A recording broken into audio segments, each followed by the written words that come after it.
Welcome to this episode of the Brush and Soap and Blade Podcast, where we look forward to shaving every day. Welcome to episode 136 of the podcast. My name is Rick DeWeese. I'll be your host this week. So we'll start off with a couple of shaves of the day. I found a blog post, The Origins of the Safety Razor, that I thought was pretty neat. Saturday's shave of the day. I went camping with the Scouts this week. I'll tell you a little bit about that. Monday and Tuesday's shave of the day. Some stuff going on at Maggards. Just a link to a video for the Maggards meetup. Wednesday's shave of the day, and then finally got to play around with the Apple Watch. Finally bought one for a member of the family there, trying to kill a few birds with one stone, and tell you all about that. So this week has mainly been a week of playing around with a 1970s Gem Contour 2 razor. It's a flip-top single-edged razor. It replaced the push buttons, and it is, from what I understand, the last single-edged razor, in fact, the last razor made by Gem, as far as I can tell. And I'll tell you about my experience with it. It's a beautiful razor. It's got a nice chrome single-edged head on it, and it has a very nice gray plastic handle with a piece of aluminum running down the back of it to kind of give it a more hefty feel, if you will, and just kind of visually appealing. The handle did cause me some issues because it does bend kind of inward a little bit at the beginning, but quite honestly, I got over it. And all in all, it's a beautiful razor. Yeah, like I said, it's got a nice plastic gray handle, and I have nicknamed this razor the Gray Lady. And it really is a lovely, lovely razor. Anyhow, let's get on with this show, and I'll tell you all about it. So it's Thursday, and as I leave work in the mobile studio, I realize that, lo and behold, I don't think I talked about the shave of the day today. Things get busy. I don't know what it is. It's just, you get doing something, you get listening to something, and it's just you lose track. Anyhow, the shave of the day. So today, not too long ago, I went on eBay and I bought myself a plastic-handled Gem. It is a Gem single-edged razor. I don't know the year. I've got to do some perusing and some studying to figure out what year it was, but it was probably somewhere in the late 50s, 60s time period, I would guess, because it's got kind of the same type of head as the Gem Featherweight, but it's got a different handle on it. And it's a gray handle. So I call this one my Gray Lady. And today I took my Gray Lady out for a spin. Now, a couple of things. First off, I popped the top cap open and threw a single-edged PAL carbon steel blade in it, which happens to be one of my preferred blades for single-edged razors. And I noticed right off the bat that when I thought I had everything in place and aligned, I shut the cap, and lo and behold, it wasn't. So I have to take a little bit closer look at the edge hooks to find out if the edge hooks are worn on the old lady, the old Gray Lady, or not, or if it was just me being half asleep and not putting things where they were supposed to be. It could be either one. Now, the shave I received, first off, the handle is kind of a curved handle. It curves down toward the, if you set the razor on the counter, and with the head of the razor, the blade of the razor down on the counter, with this particular one, the handle curves into the counter. And so it kind of creates a bit of an odd angle. You feel like you're almost it's a different angle than, a straight-handled razor or any of the other gems that I have, and I don't know that I like it. but it is different. So, this first time out, so okay. But it did strike me as particularly, different, than what I was used to. So, anyhow, the angle's a bit different, but other than that, it seemed to be a relatively decent, shaver, although I did find that it was very, very, mild, which was quite the change-up, and a very pleasant and relaxing change-up from last week with the Schick E3, which was not mild. Anyhow, the shave went well. I went ahead and lathered up the Phoenix CAD soap, CAD soap, cease and desist, and barbershop scent, and really, really liked the smell of that stuff, and had a great shave. 3 passes, a little bit of touch-up, and I must admit that it's milder than what I potentially, I was going to say but it's not like. It's just that with a mild razor, I can't get as close against the grain. It's a great shave. It feels great and all, but I just can't get close enough against the grain. It's like there's still something left there. There's stubble left, and it's very light and fine, but it's still there. So it's almost like, okay, if you're going to do that, you need to, puff out your cheeks and, stretch your skin just right, and go through all these machinations to get the razor to actually do what you want it to do, where if it was an aggressive razor, you'd be fighting the other thing. You'd be fighting from razor burn and everything else. And if it's just right, if you're like Goldilocks there and you're just right, then you don't have any issues. You don't have any problems. Things just kind of fall in place, and everything just ends up being a very nice, perfectly smooth shave. Well, that's the dream, anyhow.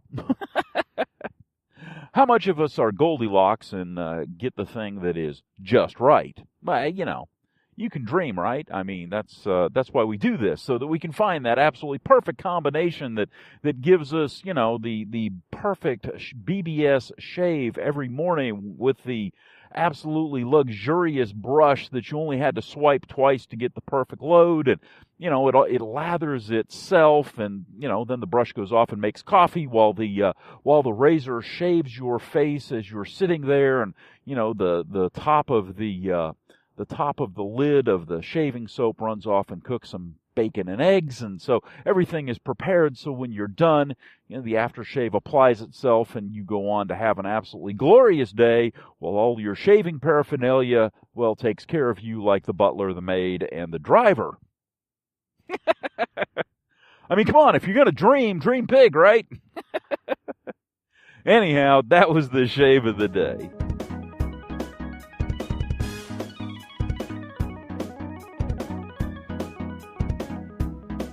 Had a little bit of rain last night, and it was needed because things are a bit dry, so not a bad thing at all.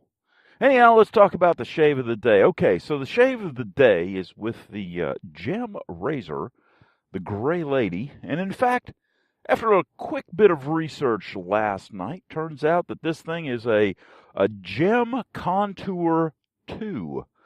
It's Contour 2 that was developed in the 70s, so it's a relatively recent razor. It's probably the last Gem single-edge razor available out there as far as model or type. And so it's an all-plastic handle. It's got the Gem single-edged head, and the whole thing, the whole handle, all the way from the head back is gray plastic, with a nice, aluminum, I guess, thin aluminum sheet running down the backside of it. Try to give it, the look, anyhow, of something more substantial. Now, the interesting thing is that it is a heavy plastic. It's not a thin plastic. It's not a lightweight plastic. It's got a little bit of heft to it. But what it does do is accentuate the weight of the metal head, which basically enhances the ability to shave with it well and properly. So all in all, a very, very nice razor, a very good shape and all. I haven't taken a look at the hooks. I'll get around to that one of these days, but right now the blade's in it and everything's good. The carbon blade that I've got in it, I'm not taking it out. I'm just leaving the thing in, and it is a blued carbon blade, so it shouldn't rust up or anything like that. We'll see. We'll see what it does. We'll see how it goes, and make adjustments as necessary. I'll probably take it out. Let's see, probably tomorrow morning, only because I'm going camping over the weekend, and don't know if I'll take it with me or not. But the thing is that it is what it is, and so we'll use it and see what happens. Now, the other thing is that the handle has a curve to it, and it kind of throws you off just a little bit as far as the angle. You have to pay just a little bit more attention to the angle than, what I was used to with my other gem razors or single-edged razors. Now, the good news is that it's easy to get used to, and it is a rather ergonomic position for the handle. The other thing that I've noticed is that there is some, it's not knurling, it's more, grooves on the front side of the handle. The handle is kind of a V shape, if you will, and the part that is toward the blade edge is the bottom of the V, and then it opens up, and the strip of aluminum is essentially in the top of the V. And there are grooves along the sides of the V, and they do a reasonable, and I'll use the word reasonable, job of providing grip. It's not the best in the world. I think they could have done a lot more as far as having something that gripped the handle better. But on the other hand, if they did that, it wouldn't look as sleek and nice as, it does. And so there you go. It's, good shave, 3-pass shave with a little bit of touch-up. Running into the same problems, it is a mild razor. It is absolutely a mild razor, and 3 passes is just not enough to get absolutely buttery smooth close against the grain on my cheeks in the areas that I don't have bone or muscle underneath. In other words, if you open your mouth and you open your mouth wide and you have your fingers and you open them wide and you grab around your cheeks, that soft spot where your teeth are basically, or where they're not when your mouth is open, that section, if you will, on both sides is suffering a little bit from lack of, from razor attention, I guess is the best way to put it, because the razor is mild enough that it just doesn't get in there without a lot of manipulations and, tugging the skin and stretching and opening the mouth and contorting things. And it's just like, I just don't want to do that.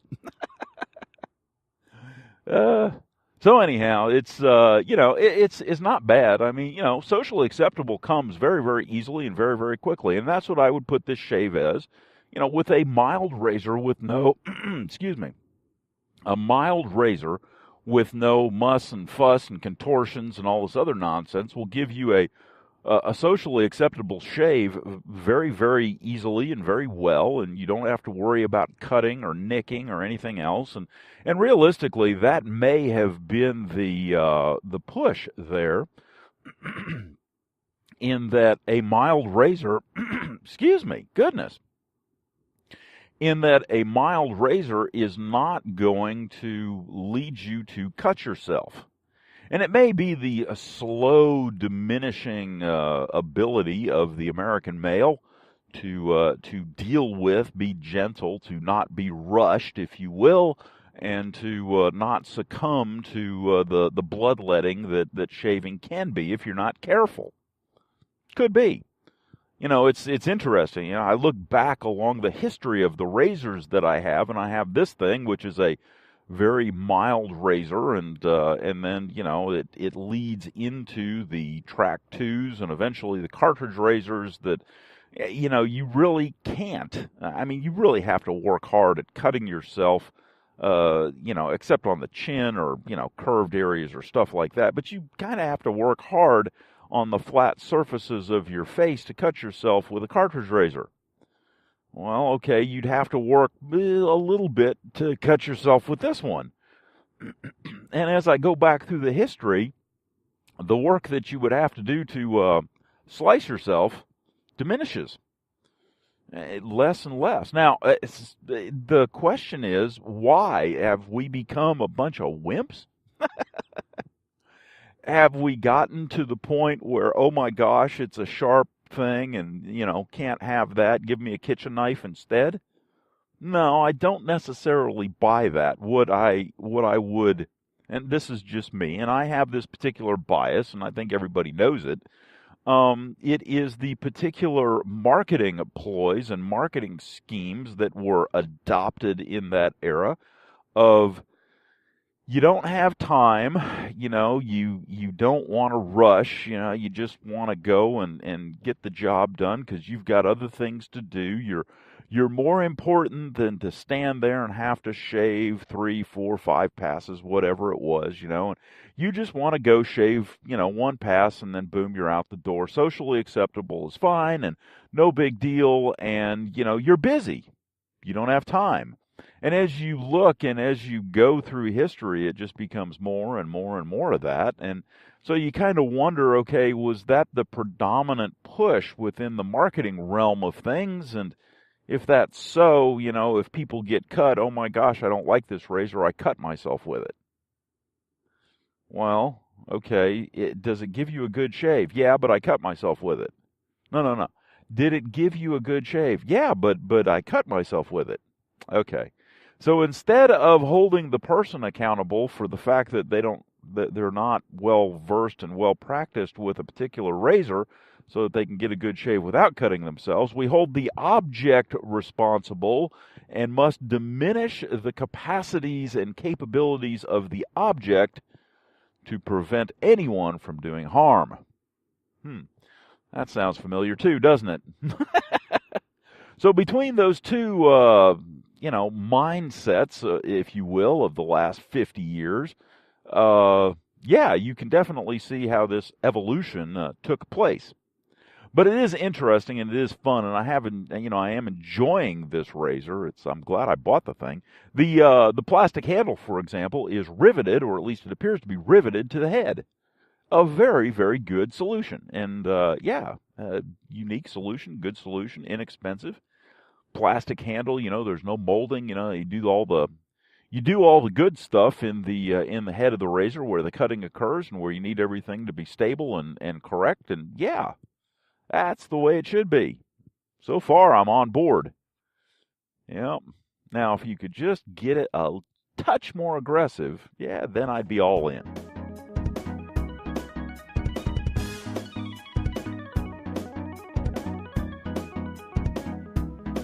Well, I ran across this the other day, and good stuff. The Origins of the Safety Razor.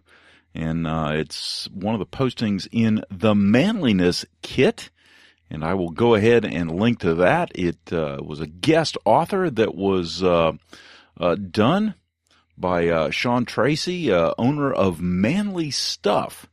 And it goes about the history of the safety razor, how it came about, how it came from the straight razor. And the whole premise of safety razors as a loss leader, you'd give the razors away so you could sell the blades. And but the fun part is there at the end. Why are people reverting back to the safety razor? The reason more people are coming back to double-edged shaving and its revival is that people are getting sick of the corporate vomit being thrown their way. Oh, that is a delicious way of describing that. Holy cow. Anyhow, I will link to that to that post. It is a great post. Again, the origins of safety razor, brief history of the evolution of DE razors and why it makes more sense shaving with it, coming from the Manliness Kit.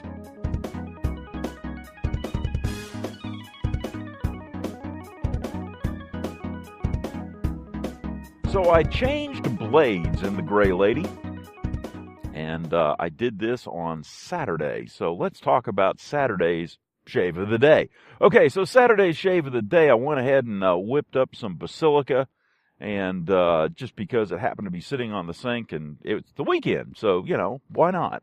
And so whipped up some basilica. Now, I had been using my PAL carbon steel blades in the Gray Lady, the Gem Contour 2 from the 1970s. And one of the things that I had noticed is that, first off, it's an exceedingly mild razor, at least in my estimation, and which is not a bad thing. In fact, I thoroughly enjoy it. But the blade itself, for me, is a bit mild as well. Now, I had always found the Gem, in comparison, the Gem stainless blades that I had were just a tad more aggressive, a tad less mild than my pals. And so I said, well, let's see if I got one of those left. I think I do. And sure enough, I did. So I swapped out in the Gem Contour 2, I swapped out the PAL carbon steel with the Gem stainless steel blade, and was greeted with a shave that was, while still mild, a touch more aggressive. So it would be like going from, I don't know, maybe a 1 on the fat boy scale to maybe a 2 or a 2 to a 3. We're not talking leaps and bounds here, but something that's just a little bit more aggressive. And that has made a very nice combination. I have shaved with it on Saturday and really, really enjoyed that shave. Now, I must admit, I also went ahead and did about 4 passes with some touch-up because the shallow, if you will, in my cheek wasn't getting well shaved. So puff it out and do another pass against the grain and on both sides, and take care of that area. And so 4 passes, did a pretty good job. And after that, off we went to the Scout camping trip that I had going on that weekend. Of course, the biggest problem for me on Scout camping is hooking up the trailer and then backing it back into its location later on. Although I am getting better, but it's still one of those things where I'm not terribly, terribly good at it, and to hit perfection each time, no, that doesn't happen. It's kind of like when I do, it's like that first time you ever get a real BBS shave or shave with a straight razor without nicking yourself, and it's just like, woohoo! Yeah, it's one of those. But anyhow, looking forward to the camping trip. It's an absolutely gorgeous day and should be a lot of fun.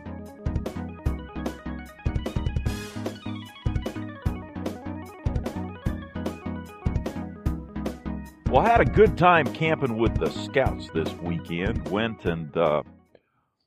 to a friend of the troops. He's an Eagle Scout, and he's now a high school teacher, and he's got some property he lets us camp on. Absolutely beautiful, has a lake.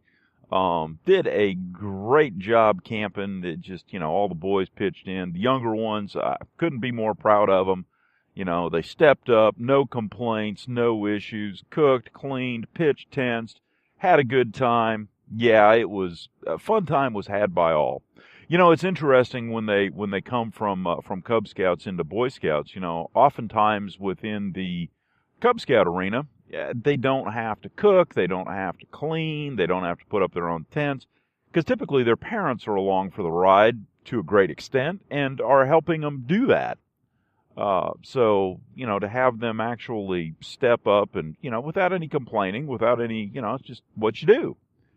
I thought that was really, really good. I told them I was very, very proud of them. But anyhow, one of the things that was interesting is I think every boy in the troop had a hammock. There was one spot in our camping area that I think we had 8 or 9 hammocks up, with boys swinging them in them at any one time, lounging around and just kind of chilling out. So that was kind of cool.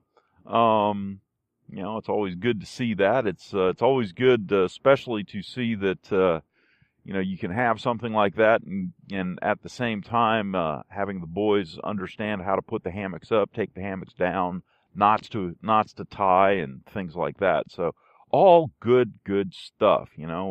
Cooked dinner in Dutch ovens and had a good time there. Made chicken pot pie from scratch, and yeah, it turned out pretty good. I was really rather amazed. It was surprising when we first put it all together. We're thinking, I don't know if this is going to work. We were a tad dubious, but it actually turned out very, very well, very nicely, and so all was good. And the weather, of course, was absolutely fantastic and perfect. The camping area was on a lake, a small lake, big pond, small lake type thing. A lot of fishing was done. Not many fish were caught, but a lot of fishing was done. Even had a few kayaks out there, and played some frisbee, some football, and just a little bit of manhunt, listened to some old-time radio at night, had a campfire. All in all, just absolutely an extraordinary weekend.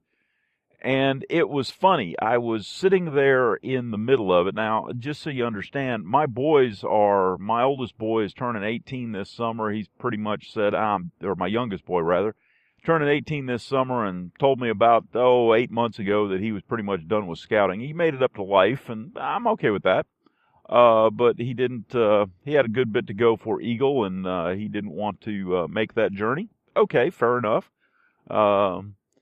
And so I don't have any kids in Scouts anymore, and I have to admit that while I was there at the camp, I initially felt like, why am I still doing this? Is it about time for me to start looking around and, asking others to step up or whatever? And it was amazing because as the time went on, I was having more and more fun and being, people were stepping up, and I mean, it was almost like the good Lord was saying, no, not yet. Just, I'll take care of you. It'll be okay. Just keep doing what you're doing. So I will. But, just a truthful moment. It just, sometimes we sit there and wonder about things. I'm sure that as many of you have at some point, you look at the things you're doing. Sometimes you go, should I still be doing this? And something gives you a signal, something gives you a sign, something indicates that, yeah, go ahead and stick it out. Or, yeah, now's the time. It's life. And, yeah, it's fun to be out here living it.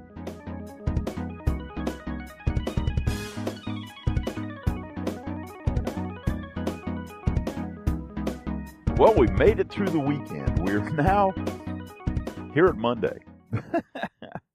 So let's talk about the shave of the day. Okay, so the shave of the day this fabulous Monday. It's a beautiful day out here today. But the shave of the day this Monday was with the Contour 2 Gem, some Cease and Desist Phoenix soap, and one of my Samag brushes. And I just wanted to see, okay, what would it be like if I just went, quickly? So did one pass and kind of felt and said, okay, I need to do 2 passes. And so went ahead and did 2 passes and then did a little touch-up and called it a day. And that was about 5 minutes. It really was. It took longer to soak the brush than it did to shave this morning. So making lather, call it a minute. A pass was probably, minute and a half. With rinse and everything else, and then a minute and a half for the next pass, and then probably 30 seconds for a touch-up. So, I soaked my brush longer than it took me to shave this morning. Now, granted, it is a very, very mild razor, and so I knew that. I knew that going in. I knew that I was going to be able to get away with a little bit of speed and a touch of pressure and no worries. So it is possible, and while I was doing it, I was kind of reflecting on the letter that I got the other week that I can't remember who sent it in, but where it was indicated that I enjoy wet shaving, but it takes me too long it takes me a while to do. Okay, fair enough. What you may want to do is see if you can't find yourself a Gillette Blue Tip or an adjustable and crank that sucker down to a 1 or a 3 or somewhere in that range, and give that a go. Just give it a try. Although I got to admit, the most important thing, probably more important than the mildness of the razor, the more important thing is familiarity with the equipment. You have to know your razor. You have to know the angle that you can use. You have to know what it feels like. You have to know, how much or how little pressure to apply, if any at all. So you have to have familiarity with your equipment to be able to do that. You have to have a good soap, of course. Yeah, but it can be done. Yeah, it takes a little bit of time, takes a little bit of practice, but it can be done. And I wanted to see it was kind of like, I was thinking, okay, so we went from the fairly aggressive razors, all the way back to the straight razor, and then kind of slowly moved forward into the realm of the 70s where things had to be quick and easy and, mild and didn't cut you and all this other stuff. And so I just wanted to give it a try to see if my potential theory held true. And it appears to have done so. Anyhow, that was the shave this Monday.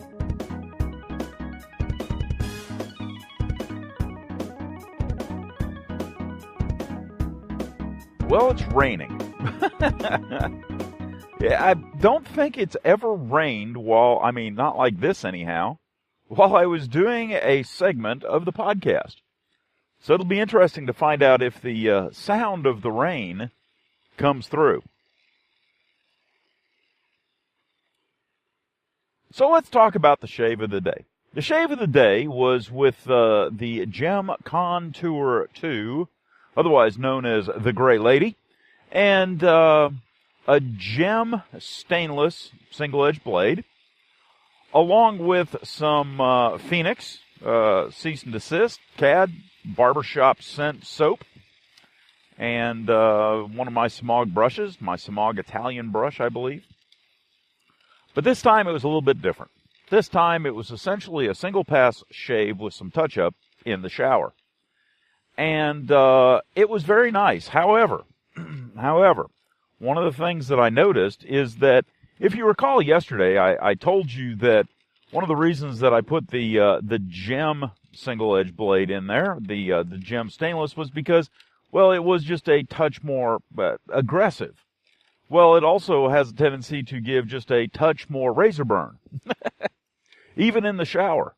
And that's why it is not my preferred blade. That is why the PAL Carbons are my preferred blade. And lo and behold, that held true again today. I probably would have been better off sticking a carbon steel PAL back in it. But anyhow, I went ahead and moved along with the Gem stainless and did essentially a single pass shave, going for the most part against the grain the whole time.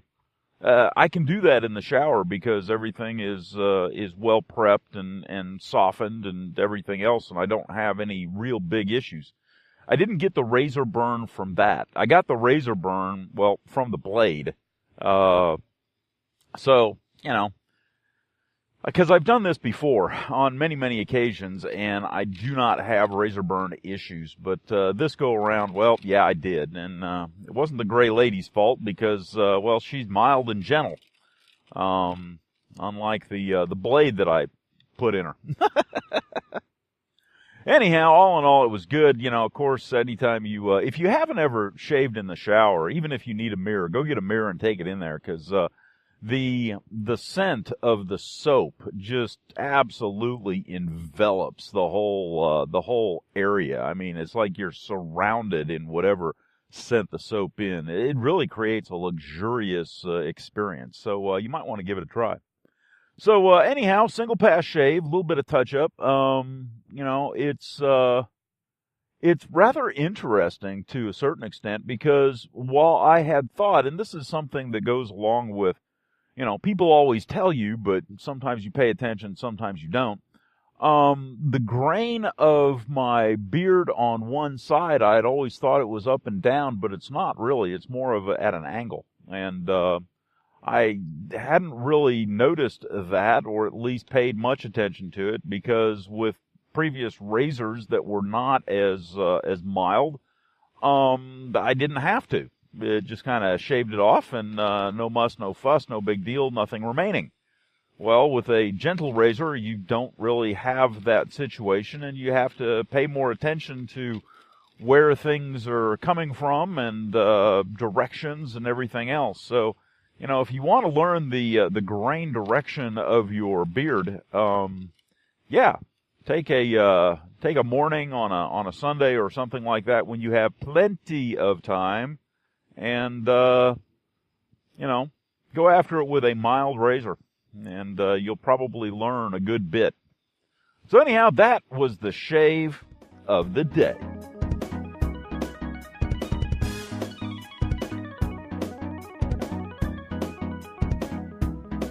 All right. Well, just placed an order with Maggards Razor.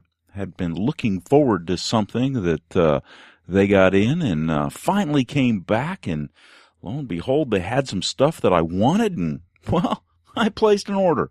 So hopefully in a week or so, I will be able to have new stuff, or at least different stuff to talk about and to play with. Now, at the same time, I also got a few things that are, well, oldies but goodies that I thoroughly enjoy and have run out of, or I had them as samples previously, and I'm going whole hog and buying the real thing this go around. So all is good with the world, because you know, it's one of those things that you know, you really don't realize how much you enjoy going to a website, going to a vendor, and actually having the stuff in stock that you want, that you're trying to get a hold of. And Maggards does a pretty good job of that. Now, the other thing about Maggards is they recently had a meetup. And if you would care, Mantic59 up on his YouTube channel has the Maggards meetup raw video.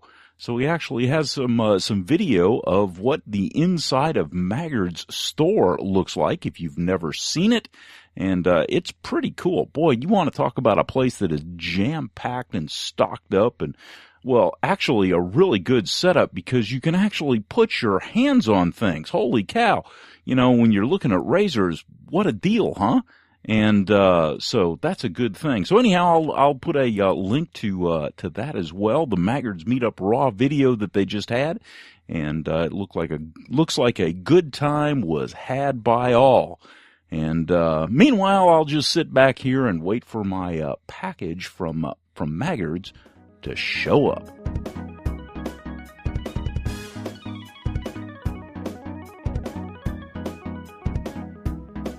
Okay, well, we made it through the night, and it's morning, and we've gotten cleaned up and had a good shave. So let's talk about that particular shave.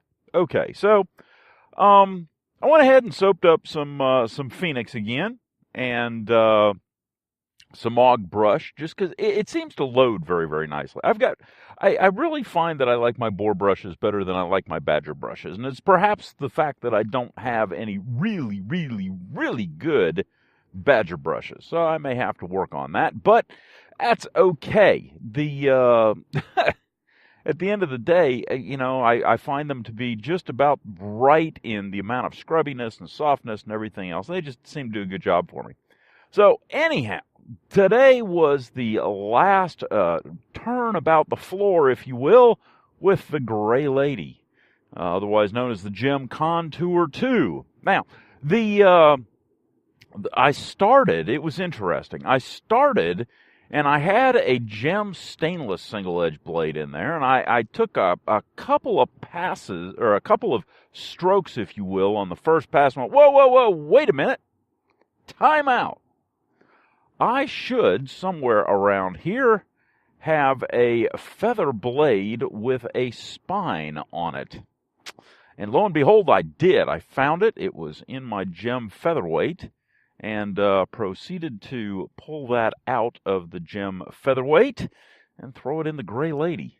Now, the other interesting thing, and the thing that kind of caught me by surprise, is that, all right, so the 3 single-edge blades that I've used to date in the Gray Lady have been the PAL carbon steel, which happens to be a blued carbon steel.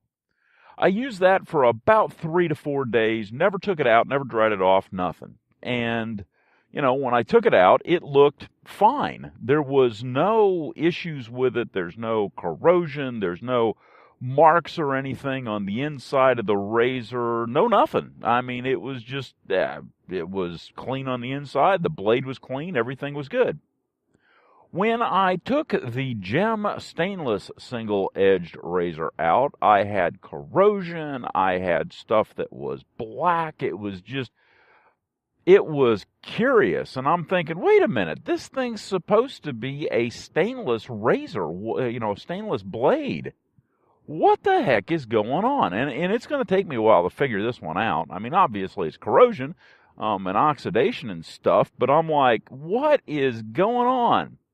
You know, the bluing on the PAL carbon steel blade did a fantastic job of keeping stuff down to a dull roar and, keeping the corrosion away. And just like the bluing on a gun or a knife or something like that, it does a good job. But apparently the coating on the gem stainless blade just didn't want to do that, nor did the gem stainless, at least I'm assuming it was gem stainless, I think. Pretty sure, although it wasn't a nondescript package, so maybe, I don't know. Anyhow, the end result was that after basically 2 days of using it and sitting in the razor, it had corroded a good bit, and kind of put stuff all over the inside of the razor. Now, the stuff on the inside of the razor just wiped off, which indicated to me that, yes, in fact, it was coming from the blade. So no harm, no foul there, I guess. I'm just glad I caught it before it got, too bad. And, all in all, not a bad deal. So I did take some pictures of it, and they'll be in the show notes. And, it'd be interesting, if you're interested in seeing what that looks like. I took the carbon steel blade back out of the blade box and laid it side by side just to show the difference between the 2 blades. And it is rather, striking. So, yeah. Anyhow, so on to the adventure of the feather blade in the gem Contour 2. And, it's basically, when you first start off, you give the Gray Lady a, something nice like a PAL carbon steel blade, and it's okay, it's gentle, but it's gentle, and, it's gentle. Okay, so then jump that up a notch to the gem single-edge blade, and it's a little better, but not, it's not over the top. It's still, it might jump up a notch or a half a notch on the fat boy scale, but it's still, gentle. Okay, so then I threw in the feather blade, expecting it to at least jump up another notch, and of course it didn't. She's still just a gentle touch. Yes, she is. Okay, now the one thing about the feather blade, when you throw a spine on it, it is a little bit longer than a normal blade, so it's a little bit of a tight fit inside a gem razor, a single-edge razor of most types. So with that tight fit, and that's okay, with that tight fit, you always have to wonder, is the top cap in the right place? Has it come down all the way and everything? And so I did scrutinize that. It did look to be about the right situation. So all in all, I thought it was okay. The shave itself was pretty good. I mean, but I'm convinced at this point that you're not going to get a BBS shave with the Gray Lady. The Contour 2 is, in my estimation, or at least the one I have, incapable of giving a BBS shave. Socially acceptable, without a problem, without any muss or fuss, no big deals. No problem whatsoever. However, trying to get close with that thing is, well, you work at it and you work at it, and at the end of the day, you've done just about nothing. It's a little disappointing, but, well, it's nice to know that the gray lady has a soft hand.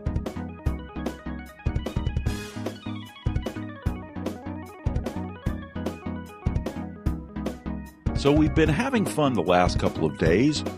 We now have an Apple Watch in the family. No, it's not mine. I got it for my wife. I was trying to kill about 4 or 5 birds with one stone.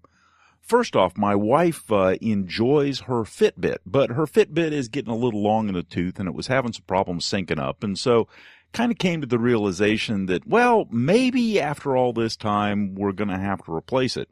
Now, keep in mind, she uses it religiously. I mean, she's constantly got that thing on. The other thing that I was trying to help out with was the fact that she's taking over the responsibilities in a job that require her to have a sweep second hand available. Now, she doesn't have a regular watch. She wears her Fitbit, and the Fitbit is all digital, and there is no sweep hand, so it's very difficult to discern seconds with the thing. And the Apple Watch, with its customizable watch faces, allows a sweep second hand to be displayed, which might be able to take care of that little problem as well. So far, I've killed 2 birds. Now, the third one is probably the most important to me, is that typically when she is driving or when she is somewhere, she may have her phone with her, but it's in her purse and typically on vibrate. So she does not know that the thing is ringing or messaging or doing anything else. Now, I carry my phone in my shirt pocket, so I know what's going on with the thing. It's just one of those things. I've carried a PDA or a phone or something like that in my shirt pocket for probably 20 years now. And so it really has become habit for me. But for her, she keeps it in her purse, which is fine. The problem is that when I text her, she doesn't know that I'm texting her. Or when I call her, she doesn't necessarily know that I'm calling her. Well, now, when she's driving down the road or in her office or doing whatever, the message pops up on her wrist. What a deal. And it also, it's got this little thing that kind of taps on your wrist a little bit when you get a message. Good stuff. So hopefully I have killed that bird as well. Now, the other one that I'm killing here is I tried to buy her a watch for our anniversary many years ago, and it was a beautiful, beautiful Swiss movement watch. It had a mother of pearl dial face. I mean, the thing was gorgeous, and I had one that is matching. And so, I was thinking, boy, this is perfect, right? We could both have really nice Swiss watches. They weren't manufactured in Switzerland, but they had Swiss movements in them. And, very nice, kind of classy, both together. And she broke hers in a matter of days. What do you say to that? So I've always wanted to get her a decent watch, but at the same time, apparently the Swiss automatic movement is not long for the world. At least not around her. For me, that's about all I wear, so I really enjoy them. So I don't have any need for an Apple Watch, but I thought she would, and so we bought one, and it was relatively easy to set up, and she's been playing with it. So a lot of fun in the family, just playing around with the new Apple Watch. Now, the other thing that's interesting is they came out with a less expensive model, which has an aluminum case instead of a steel case. Hopefully they'll hold up over the long haul from a wear standpoint. But the one that she wanted was rose gold. Okay, and now they have this really, really nice mesh watch band that has a magnetic kind of catch on it so that, you pull it up and stretch it over and latch it back onto itself magnetically. And it's really comfortable and really pretty. The problem is that there's only 2 colors that it comes in. It comes in silver for $100 and it comes in black for $150. And she's buying a rose gold watch. See the problem? So she said, it would really be nice if they made one of these in rose gold. Now, I went out on Amazon and found an aftermarket company that makes one in rose gold for about $30, and so ordered that, got that with the watch, and her eyes lit up. She thought I had spent $500,000 on that silly thing. But I had not, so it's all good. Anyhow, it's been a lot of fun. It's only been in the family for about 2 days, so we're still trying to figure out just what all it can do and where all the things are hidden and everything else. And now, granted, she understands that she's essentially connected to, whoever wants to, hello NSA, whoever wants to watch her movements or anything else, but she knows that, and she's okay with that, and the convenience that she has more than makes up for the fact that, those kind of things may be going on. And at the end of the day, like she said, I can always take it off. So anyhow, I thought I'd give you a quick update on some new technology that we have floating around the house.